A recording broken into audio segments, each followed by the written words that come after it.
Dean Goble from Special Forces Foundation. Welcome, Security Halt podcast, brother. Oh yeah, appreciate your time, brother. Thank you. Yeah, man. It's always awesome to see guys that not only do great in their transition, have an amazing role, but they go into something where they're of service to others, especially our brothers. And once I saw your profile and checked who you work for, I'm like, dude, this is the guy I need to bring on, because now more than ever, guys are transitioning and they're like, I want to work in a nonprofit, or I want to help somebody, but I don't necessarily want to be a first responder. I don't necessarily want to be a police officer. How can I be of service to our brotherhood? Well, it's a no-brainer for a lot of us. It's like, go to nonprofit, but that's still such a murky road for us. It's not like going into a trade school or going to school. So hopefully while we pick your brain about how you got in your role, we can make that path a little more clear for folks. Yeah. No, I'm looking forward to it. Yeah, I like the questions, and it has been a rocky road. There isn't there probably is a book out there that says this is the way you do it. I didn't read it.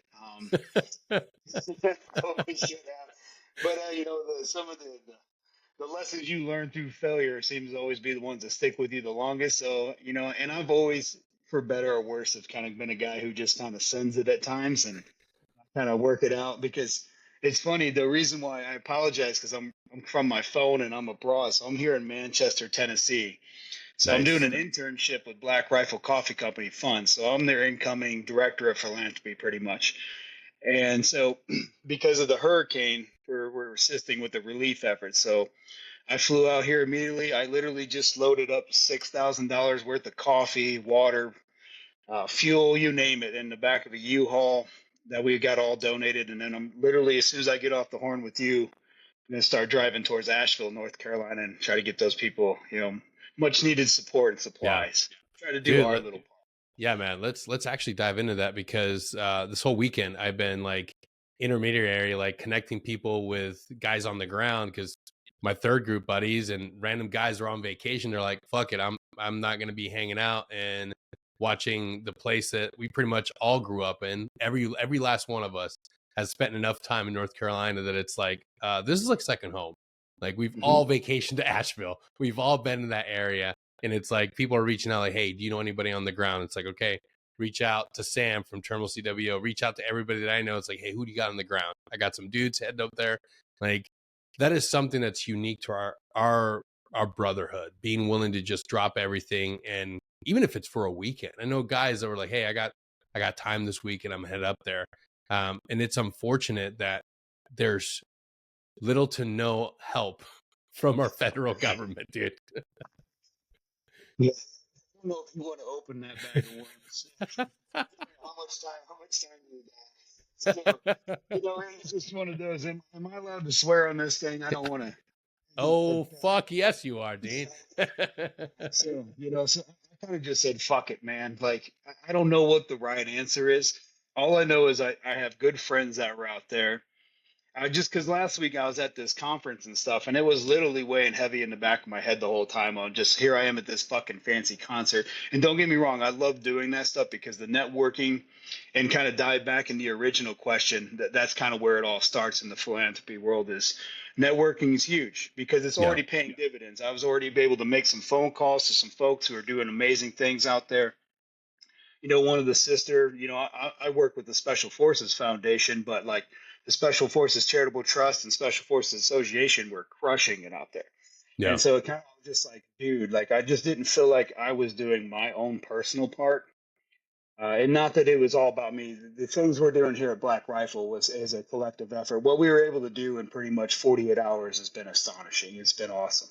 Yeah. But it's one of those, I'm just like, I don't give a shit if it's the right answer. However, to some degree, though, I understand the complexity that can be behind it. And what you don't want to do is just come in and add chaos to the already mixture of chaos. Yep. And so I was lucky enough to be able to coordinate with some influential people who are working out there and like, hey, these are the distribution sites. This is where to go to the people they need. So I'm ensuring that it's flowing in there correctly, rather than just driving down the road throwing coffee beans at people. So it's just, there is a method. But I'm about 86% sure that it's going to work, but we're working through it. Yeah. Last thing you want to do is be like Iraq in 2007, 2008, just throwing shit at people as you drive by. Once again, a lot of failures were stuck with me in the past. And I remember those days, and they were. It was control chaos, but it was chaos for sure. And Yeah. Well, dude, let's kick it off. Let's dive into your sort of your origin story, man. Like 20 years in the military. How did that journey begin? I went to college for a year, and I think I kind of tell the same story. I think a lot of people here. It wasn't for me. I went there, and to be completely frank, I didn't have the money. So I have a great uncle, my uncle Jim, who kind of forked over, I think, like $12,000 so I could go a year. And he was like, "Hey, you're on your own now." He's like, "That was $12,000 more than I was ever given when I started as a kid." And so I'm still extremely grateful for that today. But it was just, and I'm not like knocking on college. I think there's a lot of good to be had of it, but it was just wasn't for me. Yeah. And so immediately after, my year, I was just like, I'm just not enjoying this at all. And so I went back home and saw my grandfather, who was a big inspiration to me. And I was just like, I have no idea. Probably like it's very similar to me transitioning from the military today, of just like, I don't know what the fuck I'm supposed to do. I'm just trying to figure this out like everybody else. But I went and saw him, and he was like, fuck it, bro, go join the army. They got plenty of work for you to do right now. This was in 2005. So I was like, all right, anything Paul said, was pretty much like a word of God for me. And so I was like, okay, man. My grandmother was extremely pissed. She probably is still a little bit upset today. But my mom, she wasn't too happy about it at the time, but it all worked out for the better. So I mean, that's kind of how it all got kicked off. Just a dumb kid trying to find his way in the world, and it made sense for. I was athletic, not super smart, not dumb. I was right in the middle. The old gray Yeah, man. yeah. And I remember my first deployment to Iraq. During the surge days, we were responding as a QRF to a bridge that came down, and these guys came up in this up armored Hilux and stuff, and looked all super cool. And this guy came up to me with like a big burly voice. He's like, "Hey kid, you're gonna need these smoke." And I was like, who are those guys? And some other dude was just like, "Those guys are special forces." And I was like, I have no idea what the hell that is. But I was like, it sounds a lot better than me standing here facing out in this ring. So I like and so yeah, so then when I got back, some SF recruiters like, come out, take the PT test, and we'll send your ass to selection, and the rest was history. Yeah. That's the story for so many of us. Like that It first is. encounter, especially for our GWAT era Green Berets, you met guys downrange. And then you come back. I was an 82nd kid, had the same interaction, see him downrange, being effective. But then you see them like come over to the airborne PX and you see that flex, that Green Beret, and you're like, fuck, dude, those guys, Yeah, that's what I want to do. my ego definitely got the better of me. It was just one of those. I was. And the irony of it all is, when I was a sophomore in high school, I actually wrote a paper on it being a Green Beret. So I was kind of lying where I say I didn't know. I knew enough to be dangerous. Yeah. I knew they existed. I knew, that it was something that was considered elite. But besides that, the rest of it was, I know they do stuff that's awesome. That was pretty much when what was I, 20 at the time, 21 maybe. So just a young, dumb kid trying to figure it out. Seemed Yeah. cool. And yeah, definitely the flex mode of, oh, I can do that. Yeah. Yeah. It looks great and it briefs well, but then you make it through selection, you make it through the Q course, and it's like, oh shit, I have to be a professional soldier. I have to learn more than my counterparts in conventional military. Mm.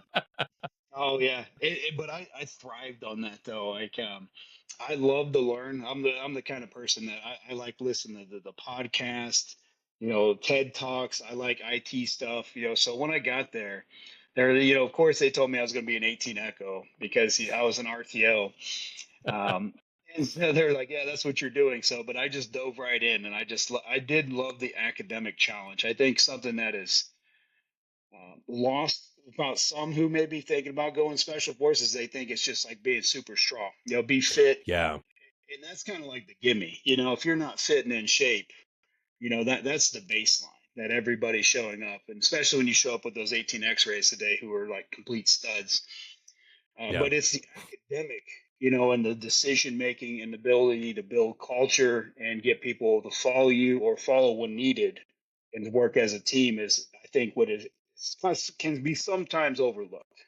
Absolutely, man. The physical is the sexy thing. You can go to the gym. Everybody wants to go to the gym, work out. Nobody wants to sit down and read about the historics for the AOR. Nobody wants to sit down and read about, okay, what pillars of my education I need to improve on. Like what things are. No one wants to do that. That's the one thing that I've realized is like all these young kids, whenever you retire or get out, or heck, for a lot of the guys that are active on social media while they're still in, everybody's always hitting them up about the 12 miler or how to go through these obstacle courses. And it's like, okay, that's great. You do have to be ready. You have to be physically fit. But at the same time, you've got to grow and adapt this. This is your greatest, like, that is the one thing that no one's going to do for you. You can get inspiration. You can gut through some things. I've seen people that have no business running a 5 mile, passing a 5 mile. But the reality is, you've got to hone this. This is the thing that all of us at some point, you show up to your team and you're like, oh shit, my greatest deficit isn't here. I need to learn because all these motherfuckers are smart as fuck. And then you don't want to be the stereotypical 18 Bravo, and you don't want to meet that team sergeant and be like, oh wow, you're fucking retarded guy. Yeah, I could have said any better. That is completely spot but luckily in my career, I've been fortunate enough. I had really good mentors, and that's to me, a piece of advice I give people all the time is, and it's not like I came up with it or anything, but no matter if you're transitioning from the military, going in the special forces, whatever the hell you're doing, find that mentor. If you find a good mentor, Yeah, dude. it becomes so easy to be able to. Now, granted, you can't just sit there and call the person every 5 minutes and be like, "Do I turn left or right? Do I turn?" Like, you can't do that shit. But when you hit that real big crossroad, you can kind of be like, "Hey, this is where I messed X, Y, and Z up. I would suggest you do it kind of like this, but make it your own." Yeah. And mentorship to me has been huge. And I feel like, not that I'm some glorious, Green Beret or some crap like that, but I've been pretty successful in my career mostly because I had very good mentors and they helped me out significantly. Yeah, absolutely. A mentor is not your cheat code, and they're not a academic wizard that you just call whenever you're faced with something difficult and challenging. It's somebody you reflect with, somebody you sit down and you talk about, like, hey, long range planning.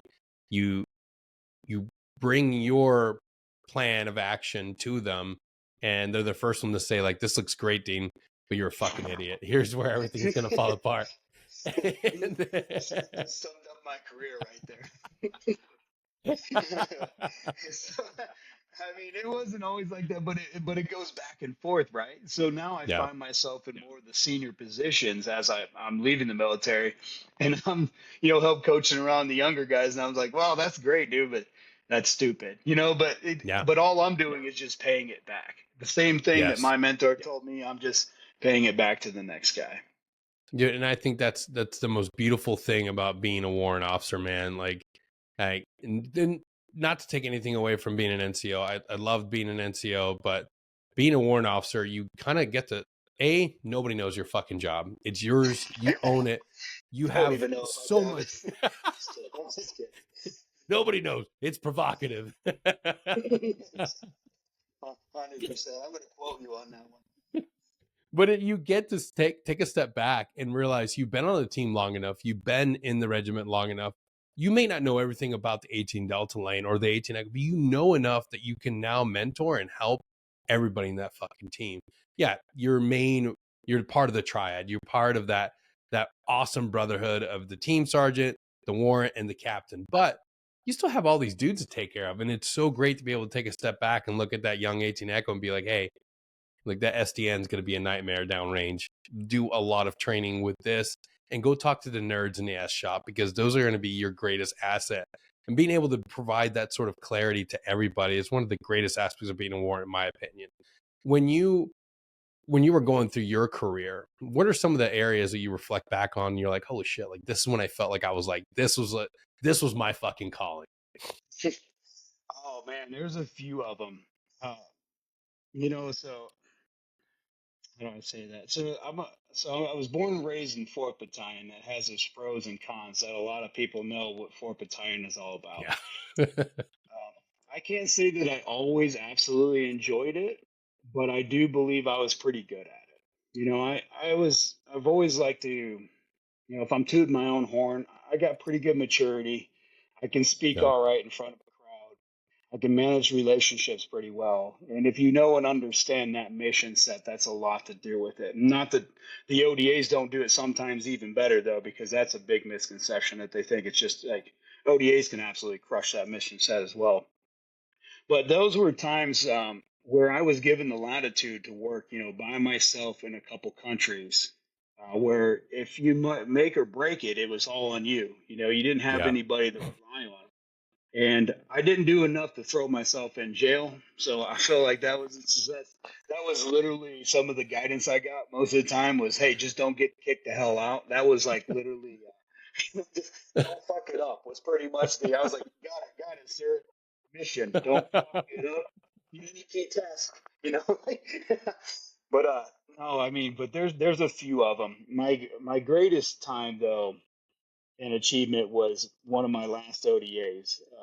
With just me and the team sergeant, I'll call him out, Bryson Preddy. He was an absolute rock star.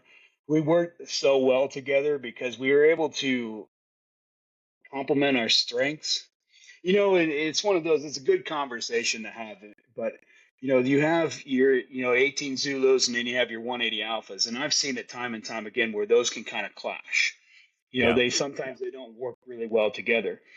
But myself and Bryson, who is a phenomenal team sergeant, would I found myself one time filling out the schools tracker and stuff.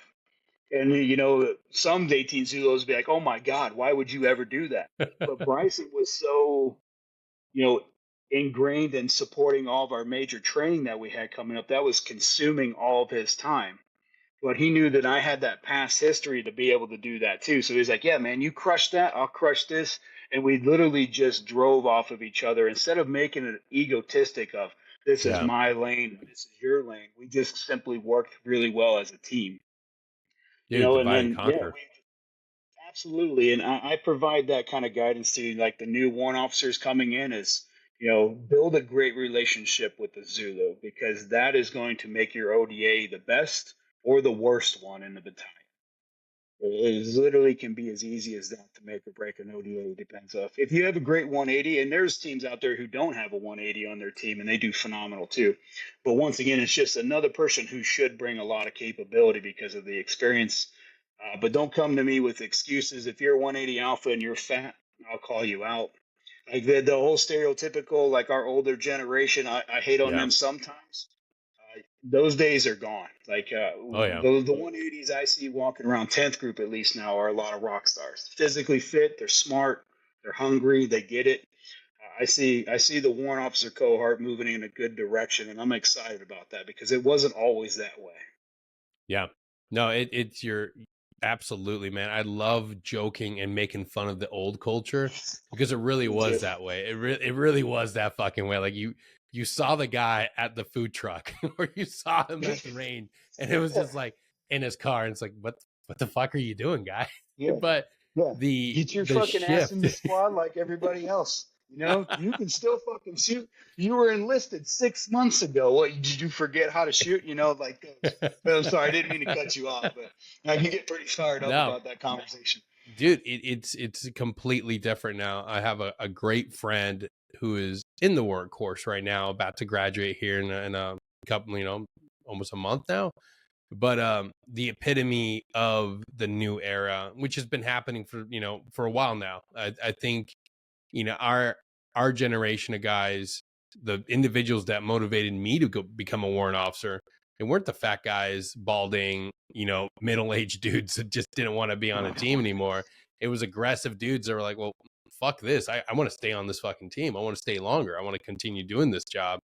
And seeing those guys, and it's why the relationships are better now. That's 100% what I believe is like you have aggressive, tenacious individuals that want to get after it, and they're it's not about checking out. It's not about just I'm gonna go play golf. It's like, no, I'm invested in this shit. And these are like the three best friends you're gonna see walking in that team room. They're going to be the last guys leaving every day with the captain, maybe not the captain, but the team sergeant of war. and they're totally invested. They want to see what's going to, and the thing that I enjoy is seeing the teams that maybe they don't have a captain for a while, and that warrant stepping in and filling in the job. That's something that's like, fuck yeah, dude, go get it, young warrant officer. Like, that's the beauty of it, because a lot of times you never know what's going to happen. And that's the wonderful thing about having that 180. If you don't have a captain for a little bit, cool, man. This guy's got it. That's his job. He'll be mom and dad for a little bit till you get a new captain. When you were in that seat and it came time to leave the team, how difficult was that for you? Oh, extremely difficult. It was, not to go back to it, but where I had some challenges in my career is because I was so heavily invested in the 4th Battalion thing at the time. When I did become a warrant, I went to 3rd Battalion, 10th Group, and I found myself being pulled off the team to go and support other initiatives. And even my last deployment to Afghanistan, it was, when we closed it down, it was just like, the team's all getting ready to go. And I remember like, hey, Dean, we need you to go and support this, thing. And I'm like, okay. So, uh, how is that? Orders are orders, you kind of have to just, take it. But however, that was kind of hard to just, you trained up, we did the training and everything together, and hey boys, I'm going to go do this thing. And you didn't want to be that guy that just wasn't a part of the team. So that was always kind of hard thing to accept. Even they still absolutely crushed it. I got to talk to my team sergeant from time to time, like, hey, how are the guys doing? And he was actually better on checking up on me because he's good people. He just was like, you didn't burn it down yet, are you? So, but yeah, that was one of the challenging things of the career is being able to be truly a part of the team and not pulled off the team.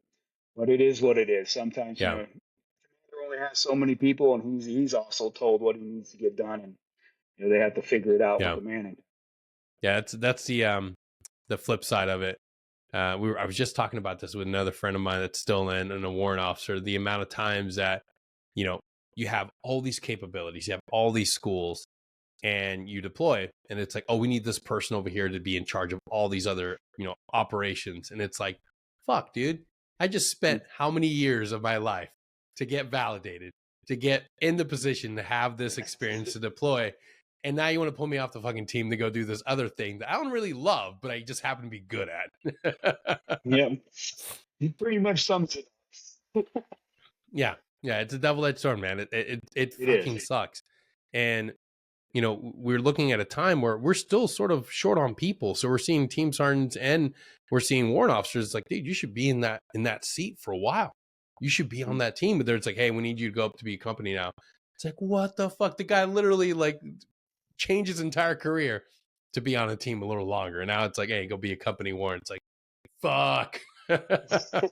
Yes. Yeah, I did that for a little bit of time. I went over to what they called the TISC at the time. It was all the technical information stuff. Like I said, I'm kind of a nerd. So to me, becoming a company ops warrant, that was the best place that I could be. So they definitely hooked me up with that job because I was like, sweet, I get to do nerd stuff and rather than just simply staff concepts. Yeah. I didn't have to see nearly as many draws and risk assessments as everybody else. So I felt very fortunate to have that position to be working on kind of like the next generation. We were working on the cyber, how does soft integrate into that? We're working on space, how does soft integrate into that? UASs and counter UAS systems were huge, when Ukraine kicked off, and how are we getting ahead of that? So from simply a 10th group perspective, who is obviously highly invested in Ukraine, that was, it was nice to be kind of on the leading edge to some degree, kind of help mold what that looked like down to the tactical operator. Dude, absolutely. That's something that, that's unique to you guys and warrant officers right now, because I think it's spread to every group by now. But dude, we're looking at a whole different type of warfare and being on that leading edge, developing. I mean, on the outside, looking at defense tech companies right now and everything they're developing, and it's like, fuck, dude. Like the next war, the next thing our guys are going to be involved in, I don't want to have any piece of that. Fuck getting targeted by a drone. fuck that. Yeah. Well, it was interesting, relying on like obviously a lot of the really smart companies that do this extremely well. You would be set. I'd be in like a brief every week, and I'm like, wow, that's a capability. I was like, Yeah. that sucks, because if we have it, there's a good chance they have it at least to some degree. And I was like, wow, this is going to be interesting. So I tip my hat to the next generation. They have one hell of a challenge in front of them. Yeah. It's going to be interesting to see how it unfolds, especially how the world's going these days. I'm an extremely optimistic guy. I never wish for war or anything like that. But if anything really starts to heat up, back again in the Middle East or out in the Pacific, Yeah. it's going to be interesting on how that is played. Yeah. It's funny that everybody expects Green Berets or anybody in the soft profession to be like the greatest warmongers, to be like, yeah, fuck yeah. I'm like, don't get me wrong. Deployments are like Friday night football. That's what you want to be a part of. But when it comes to like our lived experience, our like the way that we look at the world, nobody is sitting there honing their knife and just just salivating at the news at the latest news cycle, just wishing and hoping for more wars. It's like it's the complete opposite. Like, yeah, we're completely capable, but at the end of the day, it's like, fuck, we just got done with 20 years of Afghanistan and Iraq. Like, let's take a breather, dog. I remember getting back home from Afghanistan, and it was like what, 6 months, seven at the most, later, and then I found out that the Russian, you Yeah. invaded Ukraine, and I was like, these motherfuckers. I was like, you couldn't at least given us a year, and then we were, hey man, let's spin it back up again. But you bring up a good point, and so transitioning into philanthropy, because we're not warmongers, at least the majority of us aren't. Yeah. And so that's the reason why I felt like my calling was to kind of work in this realm, because, our motto, free the oppressed, I feel like Yep. philanthropy touches that so much. There is something, for me personally, on finding purpose that is great on being able to help people, that I feel like I have the same amount of reward as I did in my current career, as a special forces guy. And there's something that is, even right now, it's hard for me to quantify, but it's just that sensation of being able to help people Yes, that dude. truly need it. That what we do, now granted, am I capable of picking up a rifle to end a few lives, to help people out? Absolutely. You just got to take that same kind of approach to this. You're just not carrying a firearm with you everywhere. But Yeah. there's a lot of the culture, the ideology, the purpose that is closely integrated through philanthropy, as it is what we do as operators to some degree. Absolutely, man. And that's why I always tell guys when they're going through transition, when they start that, that 2 years out and they're looking at what to do, inevitably we all go through the same crisis of like, I just need to make a shitload of money. I've got a wife to take care of. I've got kids to feed. I just need to make the most money. But then you start realizing that, okay, maybe I can go and explore what I'm really passionate about. And the first thing I tell people is, look, you spent 20 plus years being of service to others. You were a mentor to a junior. And if you were active duty in another profession before that, you were in infantry or you were in supply, whatever you were doing, you always had a junior to mentor. You always had to put time and effort into cultivating somebody that was going to inevitably take over your position. Like, you've always been a coach, you've always been a mentor. Look at what all those skill sets like entail, and look at nonprofit work. Look at all the different things you could do being of service to people, because that's where your heart is. I truly believe, as a special forces soldier, as a ranger, a SEAL, or any other combat arms guy, at the end of it all, you might be the most lethal individual on the battlefield. You're also somebody with a lot of compassion and empathy, and you like to watch other people succeed. So at least take a moment and look at what nonprofits have to offer, because you'll be happy and you'll thrive, and you'll be actually shocked when you realize you can make a living there. And it might not be for everybody, but at least be willing to look at those positions, look at those employment opportunities, look at industries for more than the money side. Because you'll find that maybe that's where your heart's at. Maybe that's and where you go, where you're passionate about things, where your purpose is tied into something. You might be able to still make it work financially and still be able to fulfill yourself with a purpose. And when you were going through your transition, what made you take that step into saying, okay, I'm going to bow out? Because a lot of guys end up going 20 plus years What was your And main catalyst for deciding to go? I was just ready for something new. It was nothing personal against, I loved my time working in special forces, loved it. I liked everything I did. I just wanted to be, and I don't mean this to sound in a dick way but I wanted to be something defined more than just a Green Beret one day when I'm older.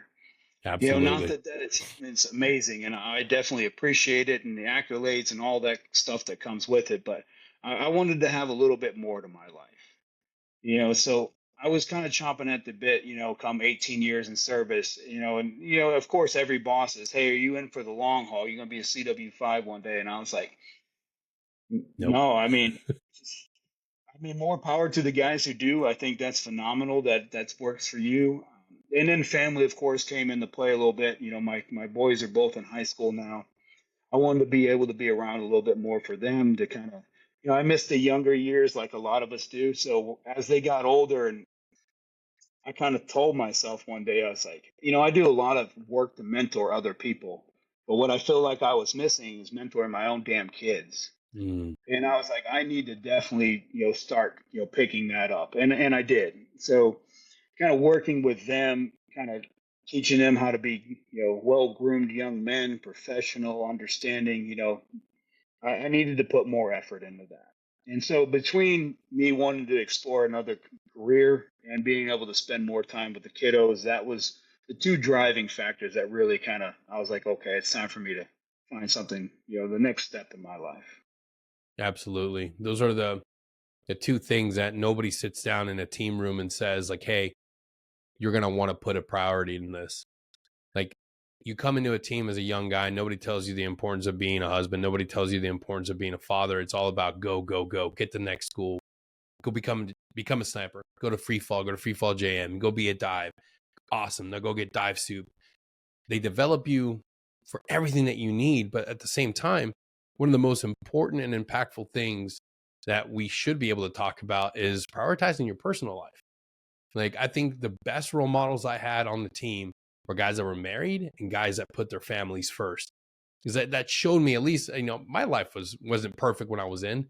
I'm I was guilty of doing all the same shit that everybody else does. You prioritize partying and going out, and you look forward to down south trips.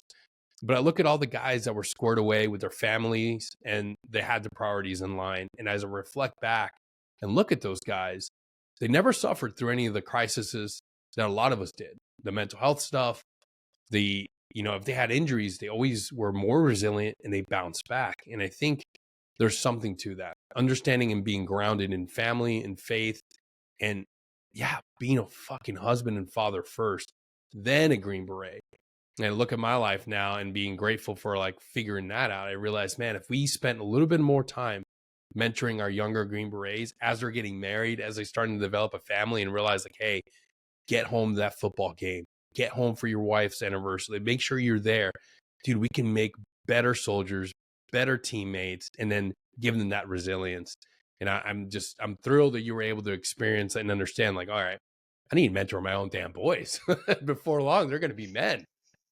Yeah, and they already, I mean, my oldest is 18 and what, 6 more months. So, I mean, Oh it goes shit. quick. So, I know I look 22, but I'm actually a little bit older than that. I just, it was one of those, I don't know. I probably self-reflect too much, but it was one of those things that really hit me hard. I was just like, I just knew that I needed to become more involved with the kids. I was Yeah. missing way too many things to go out and do other stuff, and quite frankly, it was about me. It was, well, how better can I improve myself to become a better operator? How can I get additional schooling? It was always about me. Yeah. And I was selfish in that way. And then finally one day it just dawned on me, just once again another great mentor just kind of, he didn't say it directly, but he just alluded to the fact that, hey, one day all this shit ends. And the Mm, only people you're going to have left is your family. So if you don't take care of them, you're going to be really lonely with all your awards and your schools and shit on the wall. Not that that stuff isn't important. You still got to get some of that done. But being able to find that balance, I wish I would have did that better, and had yeah. that wisdom when I was. Absolutely. That is that is a gift, having a mentor that brings that out, because it is important. You have to be selfish for our career, for our nation, for our regiment, for the job. You look back at your teammates and you understand that all of us signed up.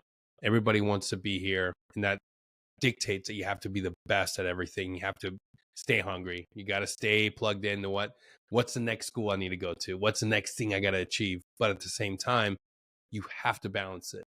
And I'm so happy and grateful that at the end of my career, I was starting to see a shift. I was starting to see team sergeants that were willing to pull their guys aside and say, hey, I know you want to go to dive school. I know you want to go to free fall, but let's look at your life. When are your kids out of school? When's the best time for you to go to this school? Like, the team's going to be here. This is not going to look bad on you.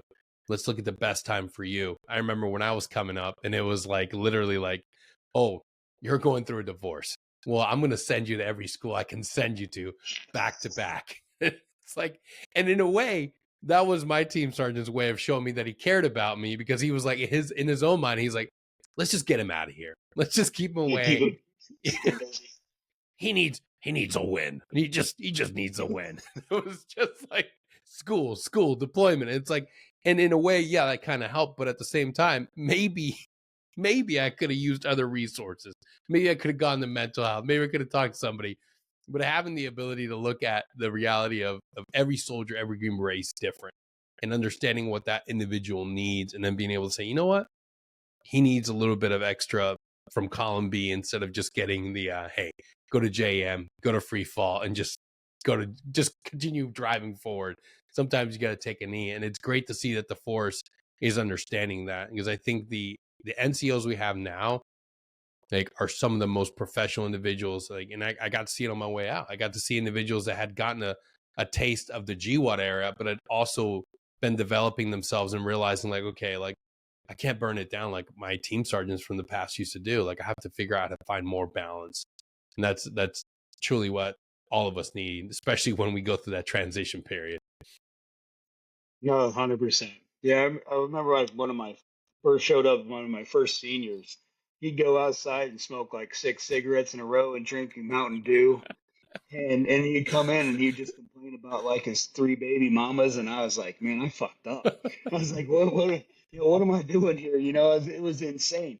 So I say that not to dog on him, but to be in 20 years, we've definitely come a Yeah. long way. It is definitely getting better. We entice.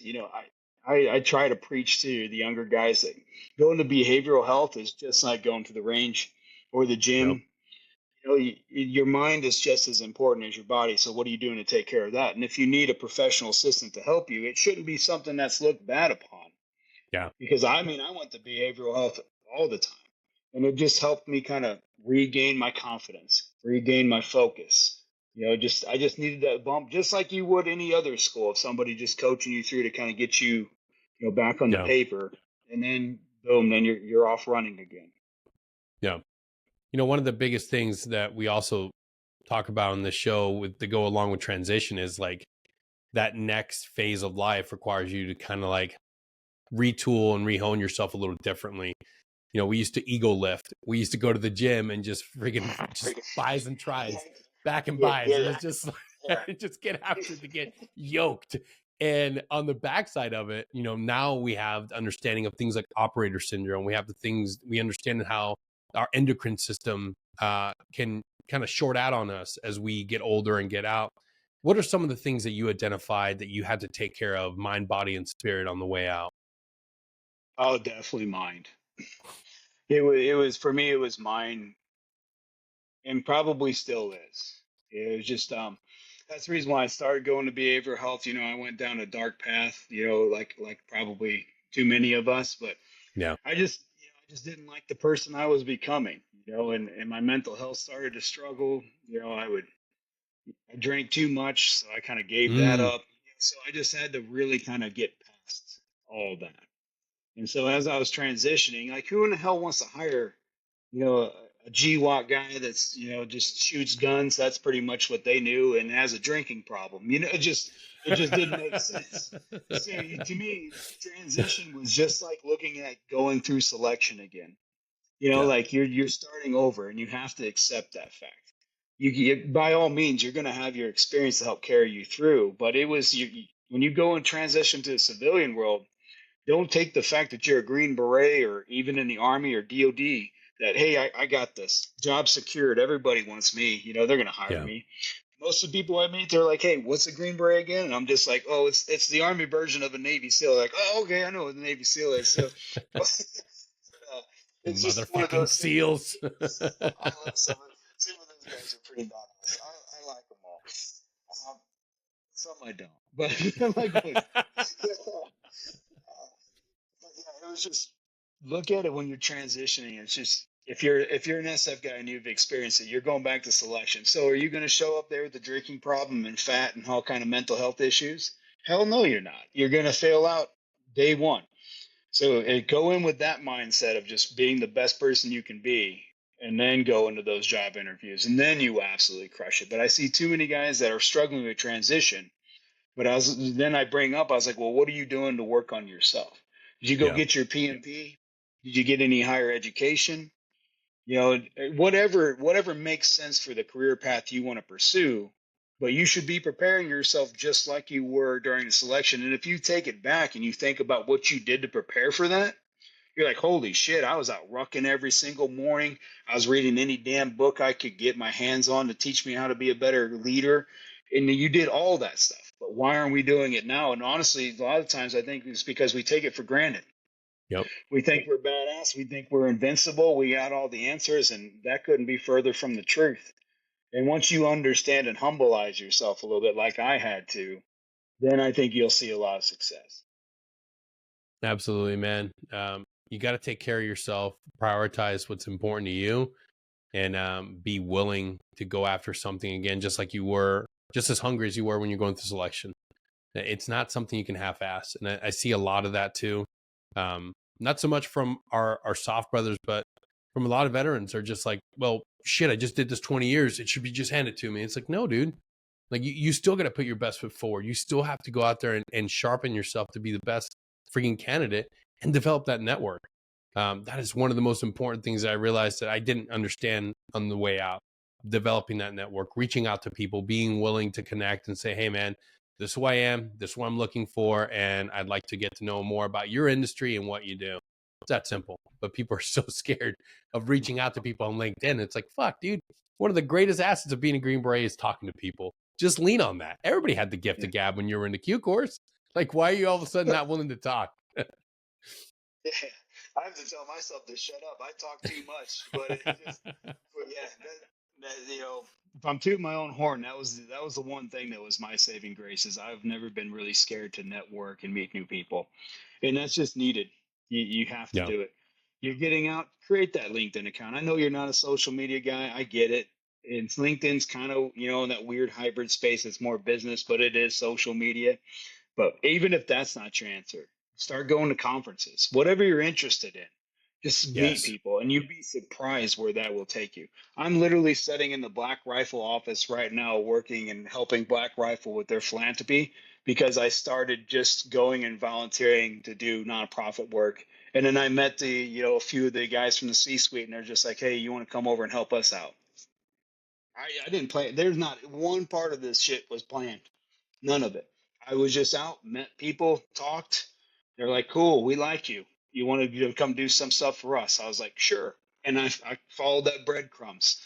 So, I mean, I don't know, maybe I'm underselling it, but it wasn't like, I had this master book that I was flipping, step one, it's none Dude, of that. And some of dude, it's you're luck, you're literally doing Green Beret shit. Like That's it. you're literally, hey, I'm gonna drop you off here in an unknown area to go meet up and link up with these people so that you can do some really sketchy shit on behalf of the US government. You're literally doing It doesn't Green Beret it shit doesn't and being change. successful. And it's not like I know how to do anything else. So all I did was the same shit I've been doing for 20 years. I'm just doing it in the civilian world. Some people are just like, "Oh, you're going to this conference. What are you doing there?" I have no idea.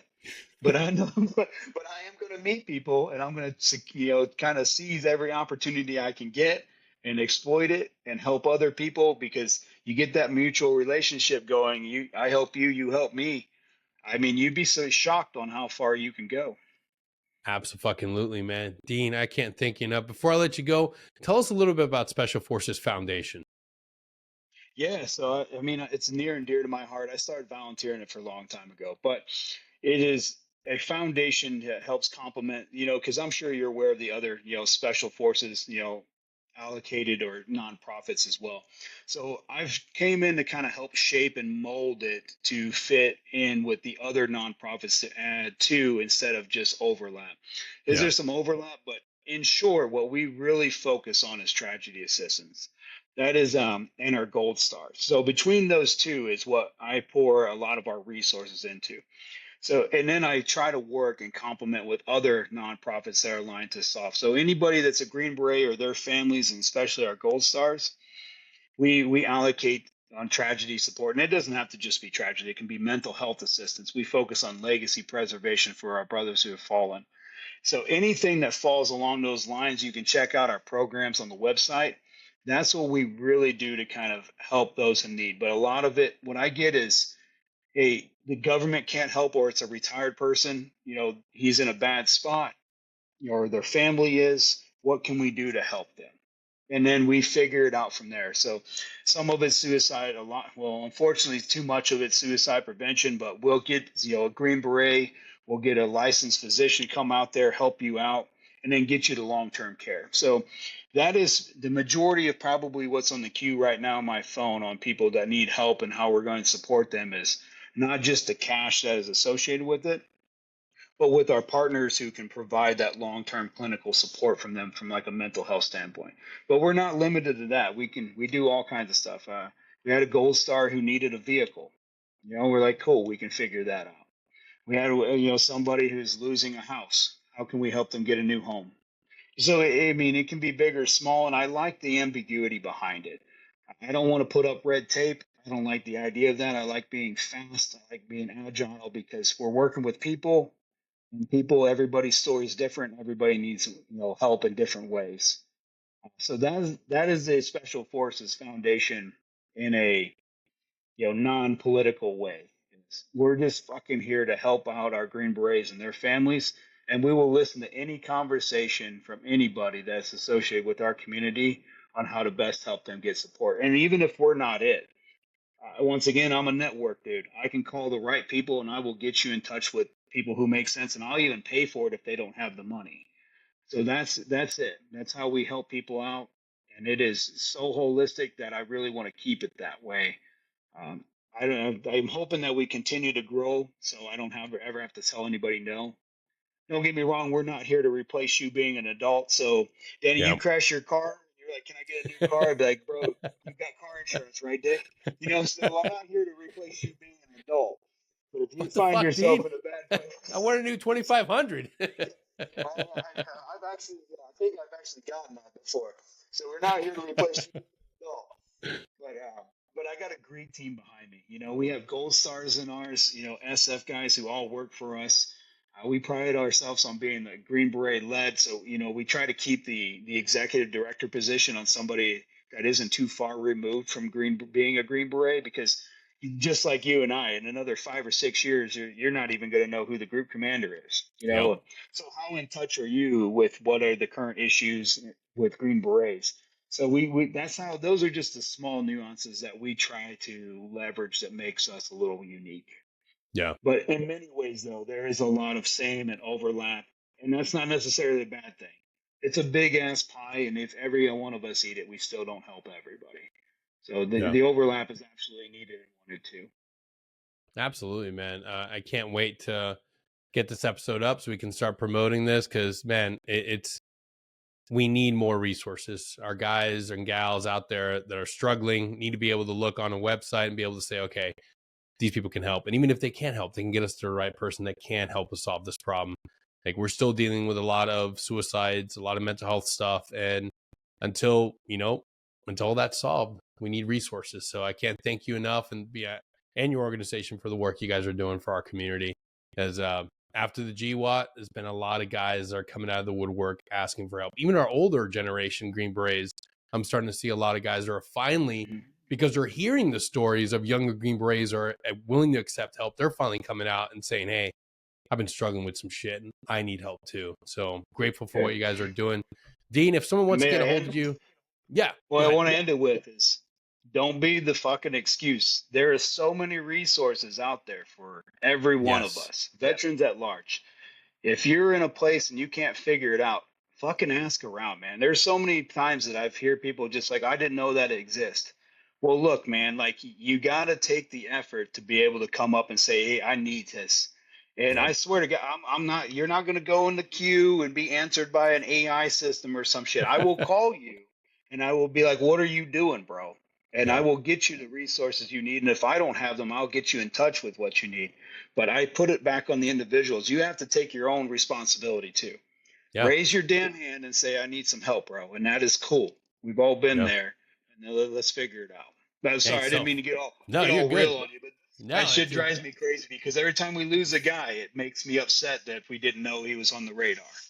yeah, it's self-recovery, man. If you're isolated behind enemy lines, you have to be a part of your own freaking rescue operation. You have to be able to start working the moment you get isolated. And it's the same thing for mental health. And it may sound like tough love. It may hey, I was there. I struggled with it myself.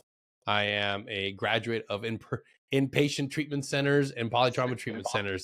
It only started getting better when I finally started getting vulnerable and asking for help. And if you're out there and you're struggling, remember, it may seem like a scary situation. You're going into the unknown, but hey, guess what? You've been number one man before. You've gone into the unknown before, and you can do it again. So please take a moment, go to your computer. I'll pause. Just type this in: Special Forces Foundation. You got the website up now? Okay, you'll see Dean smiling. It'll say he's CEO. Friggin' look there, follow through, reach out, get some help. Because guess what? Just like when you were on the team, you weren't alone. You're not alone now. You got tons of brother on the outside that are willing to help you. You just got to reach out. Dean, again, thank you so much for being on here, brother. I know you got to go so you can go spread some Black Rifle love up to the people of Asheville. But man, thank you. Heck yeah, man. Well, some of the roads are there. Once you get there, you might have to hook up with one of those muling parties and or somebody with a 4x4. But you've done that before, just like we've all done those info methods. Figure it out when we get there. You know, whatever. Damn right. Thank you all for tuning in, and we'll see you all next time. Till then, take care. Hell yeah, dude. That was